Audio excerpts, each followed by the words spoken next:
Halo semuanya, di video kali ini saya akan berbagi latihan soal-soal bahasa Inggris ujian masuk kerja di BUMN beserta pembahasannya. Yuk kita mulai.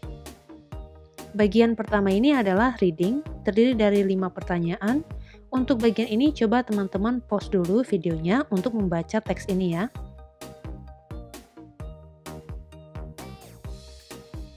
Oke, saya anggap teman-teman sudah pause videonya dan membaca teksnya. Sekarang kita ke pertanyaan nomor 1.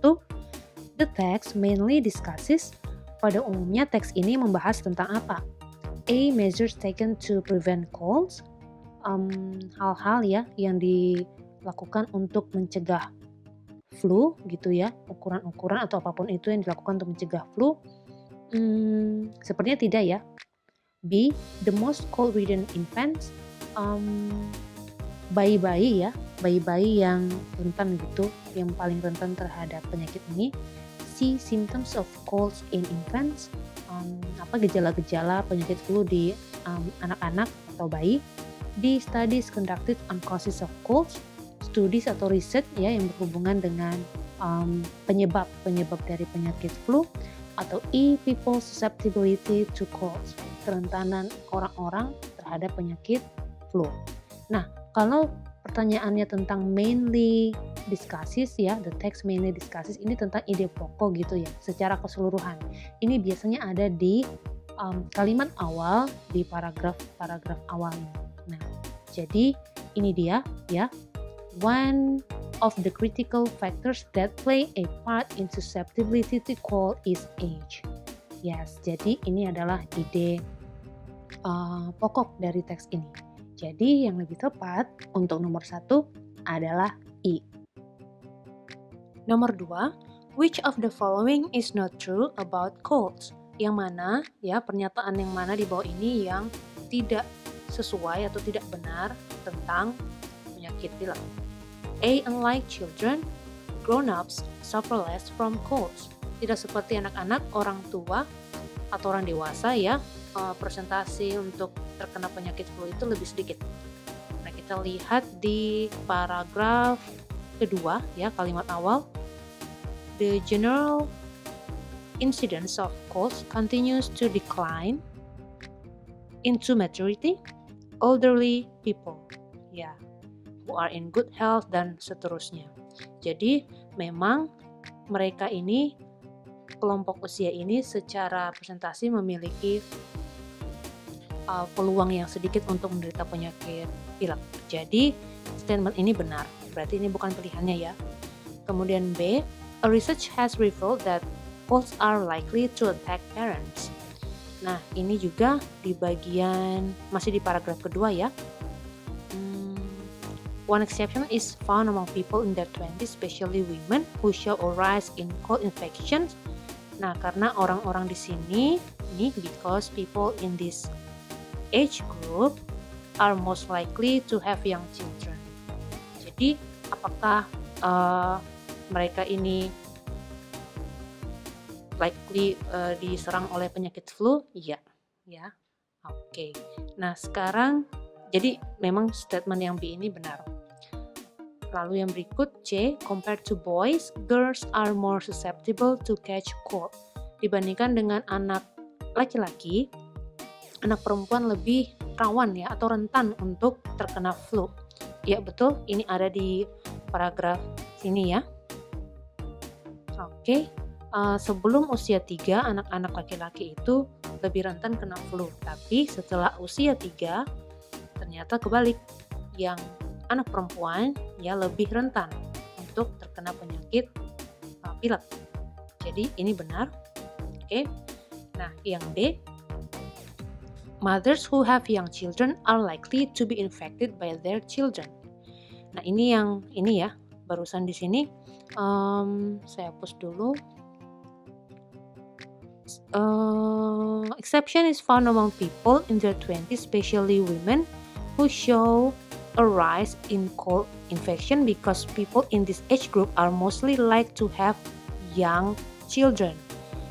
Di sini dia tidak menyebutkan bahwa ibu-ibu ini, para mama ini terinfeksi oleh anak-anaknya. mereka bukan terinfeksi oleh anak-anaknya tapi oleh virus ya, virus dari flu itu atau pilek itu, gitu ya. Jadi ini merupakan pilihannya. Oke, mereka bukan terinfeksi oleh anaknya tapi oleh virus itu sendiri. Oke, di situ ya perbedaannya. Lalu yang terakhir, age plays a contributing part in people's susceptibility to colds. Usia mempengaruhi ya, mempengaruhi kerentanan seseorang terhadap penyakit flu. Oke, seperti itu untuk nomor 2. Kita lanjut ke nomor 3. In what way can a family's economic condition influence cold susceptibility? Jadi di dalam hal apa ya kondisi ekonomi seorang atau suatu keluarga ya mempengaruhi tingkat kerentanan gitu, kerentanan penyakit flu seperti itu. Nah, untuk ini kita lihat di paragraf 3 ya. Di paragraf 3 ini membahas soal itu. Nah, kita lihat A. People with low income can prevent colds more than others. Ini berlawanan ya. Kalau dengan paragraf 3 justru bertentangan dengan yang ada di teks. Jadi bukan A. B. Cold susceptibility increases among people who are wealthy. Tidak ya, justru di sini disebutkan bahwa yang orang-orang kaya gitu ya justru kerentanan untuk mendapatkan atau terkena flu itu lebih sedikit gitu karena nutrisinya bagus, tempat tinggalnya nyaman dan sebagainya kayak gitu ya. Jadi bukan. And then C, nutritious foods is likely to make people susceptible. Ini juga bertentangan ya, justru makanan bernutrisi, bergizi itu justru membantu tubuh kita ya untuk resisten terhadap penyakit-penyakit yang menyerang imunitas kita. Jadi bukan. Lalu yang D, the cold virus travels from wealthy to poor families. Ini juga tidak benar ya. Yang ini tadi for the cold virus to travel from person to person. Ini di sini sebutannya dari orang ke orang gitu. Ini dalam konteks lower income, di orang-orang yang memang kurang beruntung hidupnya gitu. Bukan dari orang kaya ke orang kurang mampu ya penyebaran virusnya. Jadi bukan D jawabannya. Yang E, living in cramped houses increases the susceptibility. Ya, ini jawabannya. Jadi tinggal di daerah yang daerah-daerah yang kurang mampu begitu ya, ini meningkatkan presentasi seseorang ya atau kerentanan seseorang untuk mengidap penyakit flu. Jadi jawaban untuk nomor 3 adalah E. Oke. Kita lanjut ke nomor 4. Jadi soal ini ada 2 lagi sampai nomor 5. From the text, we may conclude that. Nah, ini kita menyimpulkan gitu. We may conclude. Kita simpulkan apa dari teks ini?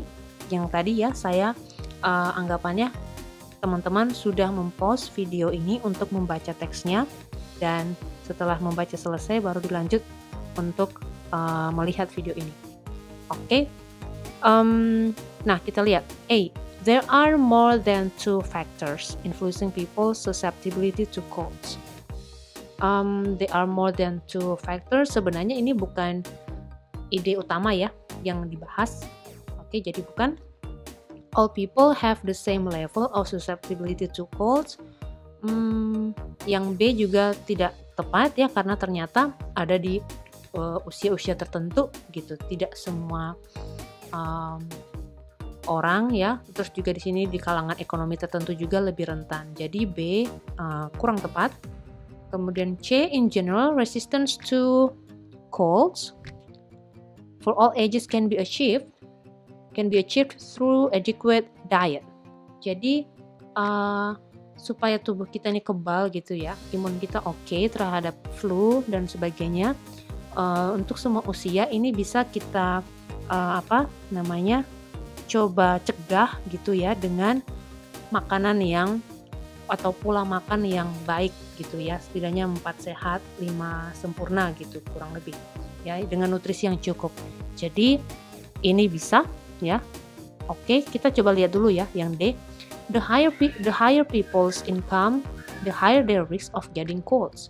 Semakin tinggi pendapatan seseorang, semakin tinggi terkena penyakit flu. Ini sudah kita bahas nomor 3 tadi ya. Justru kalau mereka pendapatannya tinggi, rumahnya mereka lebih layak, nyaman, malah lebih lebih sedikit persentasenya. Jadi tidak. Lalu yang E, low income families have colds 3 times more in a year than wealthy families. Tidak ya, ini merupakan hanya bagian-bagian yang diceritakan di paragraf ini di bawah. Sementara secara umum yang mau dijelaskan adalah tentang kesimpulan secara keseluruhan gitu. Jadi yang lebih tepat adalah C. Oke, kita lanjut ke nomor berikut. Nomor 5, cold ridden group in line 2 to 3 means group. Oke, jadi di sini ya. Infants are the most cold ridden group, averaging more than 6 colds in their first year. Jadi artinya ini apa gitu ya, kita lihat pilihannya. Which can get rid of colds, bukan. Yang dapat membasmi penyakit flu, bukan. B, the least susceptible to colds, tidak ya. Justru mereka ini yang lebih rentan usia-usia ini untuk terkena flu. Lalu yang berikut C, which do not easily catch colds, ini juga sama dengan B ya, tidak tepat. Kemudian D, frequently attacked by colds, yes, ini jawabannya ya. Jadi cold ridden group ini maksudnya adalah usia-usia yang rentan untuk terkena penyakit ini gitu. Jadi adalah D. Sementara yang E, which can prevent colds, tidak ya, mereka justru rentan sama penyakit ini. Oke, ini untuk latihan readingnya. Untuk latihan selanjutnya di sini adalah bagian grammar ya, atau tata bahasa. Nomor 6, the increase in the sales of new cars blank expected to make traffic jams worse.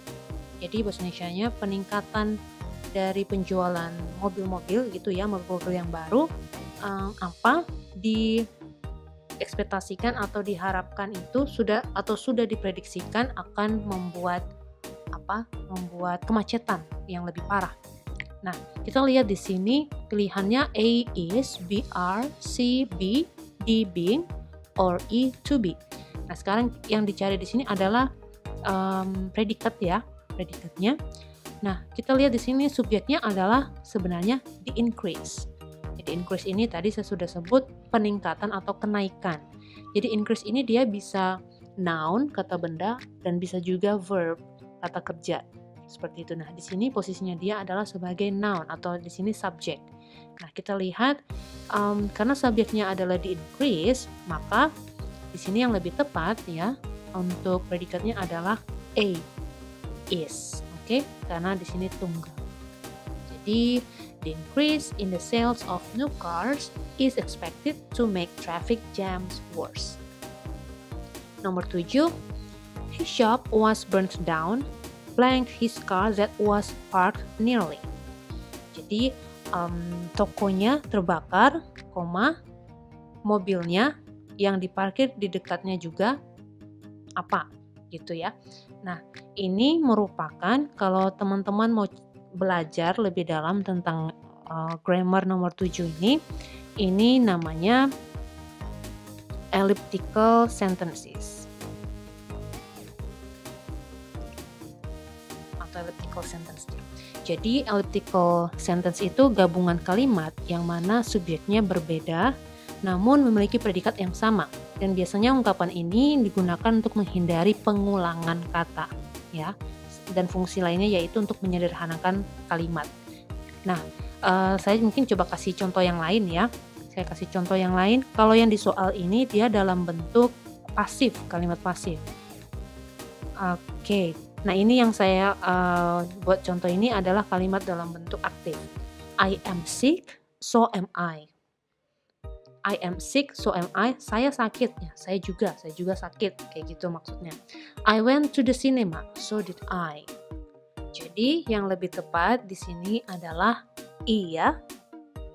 And so was. Kita baca dulu.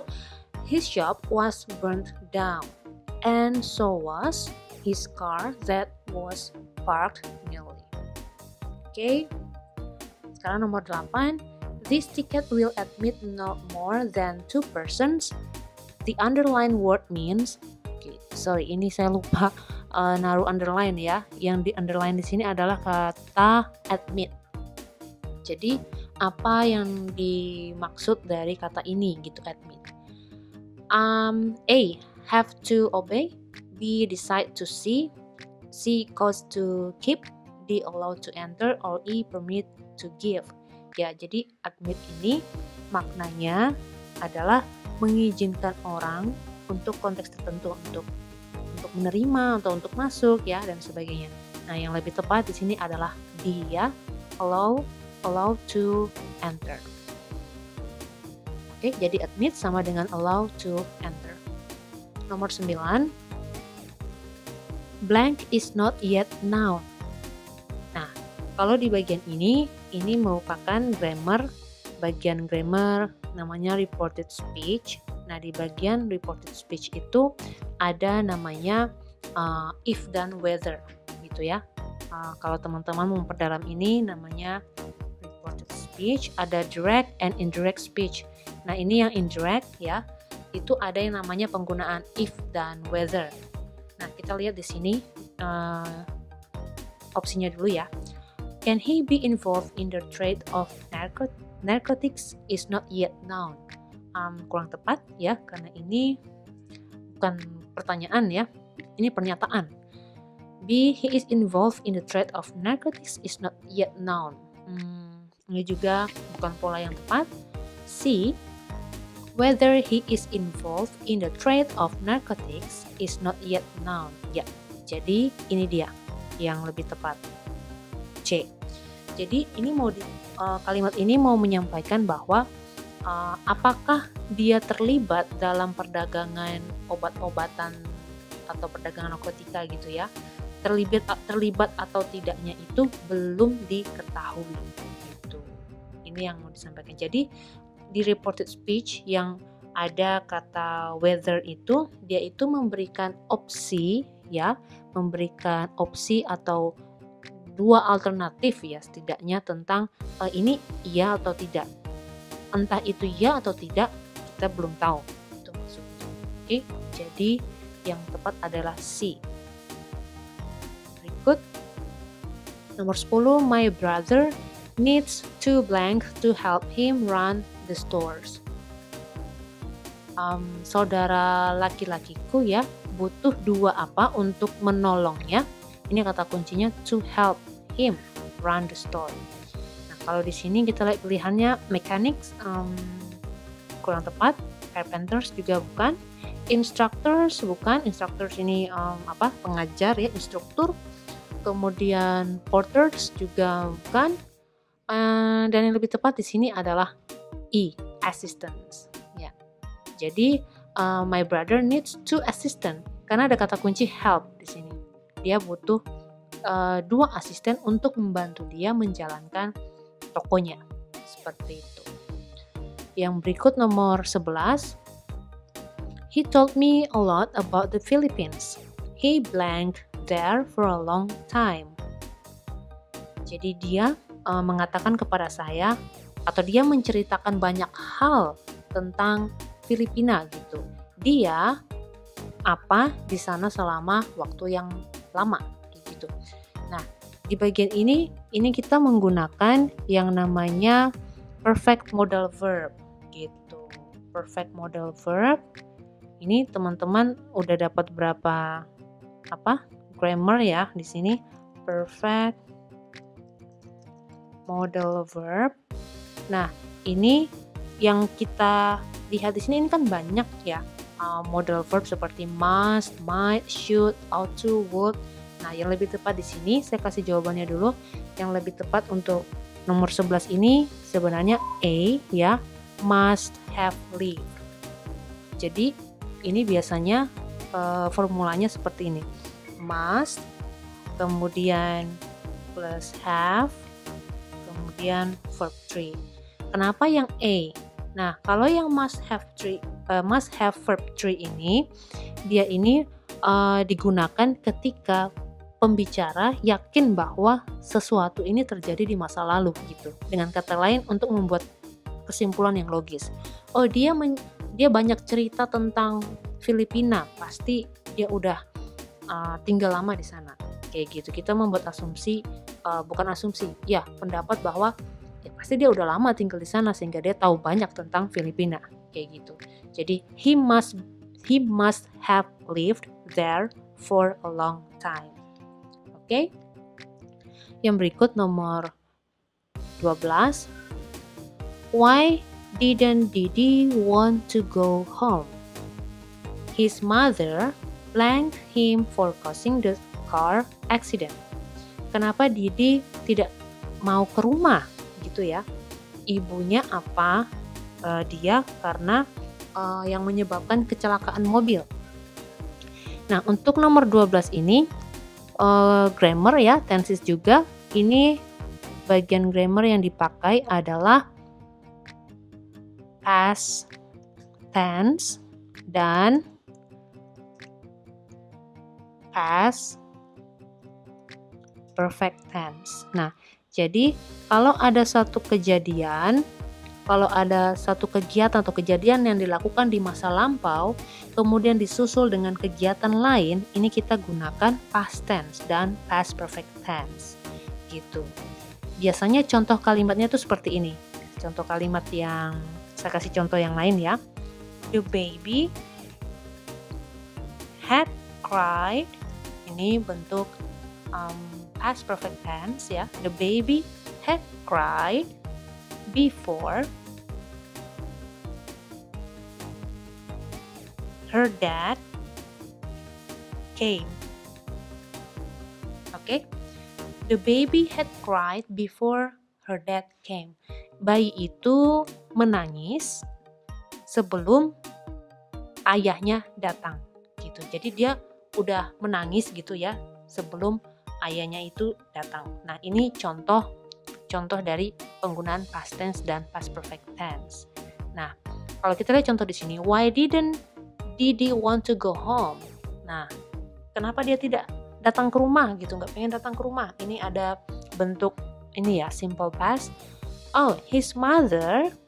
Nah, ini berarti past perfect tense yang diminta gitu ya. Berarti yang tepat adalah apa? A, B, C, D, E. Ya, that's D ya. His mother had blamed him for causing the car accident. Jadi nomor 12 D. Oke, yang 13. Sarah's parents could not sleep until she comes home. This means that jadi orang tuanya Sarah tidak bisa tidur sampai atau kita bisa bilang tidak akan tidur gitu ya sampai dia pulang pulang ke rumah. Nah, kita lihat maksudnya apa? Kita lihat di ABCDE ya. Oke, although Sarah came home, her parents couldn't sleep. Walaupun Sarah pulang ke rumah, orang tuanya tidak bisa tidur. Tidak ya, ini bertentangan dengan pernyataannya. Yang B, Sarah didn't come home until her parents had sleep. Tidak juga. Yang C, before Sarah came home, her parents couldn't sleep. Sebelum Sarah tiba di rumah, orang tuanya tidak bisa tidur. Ya, ini jawabannya. C. Oke, jadi yang tepat untuk nomor 13 ini adalah C ya. Jadi sebelum Sarah pulang ke rumah, orang tuanya tidak bisa tidur. Oke, jadi untuk latihan kali ini kita sampai nomor 13 dulu ya. Video ini akan saya lanjutkan di part berikutnya ya. Terima kasih sudah menonton, semoga video ini membantu.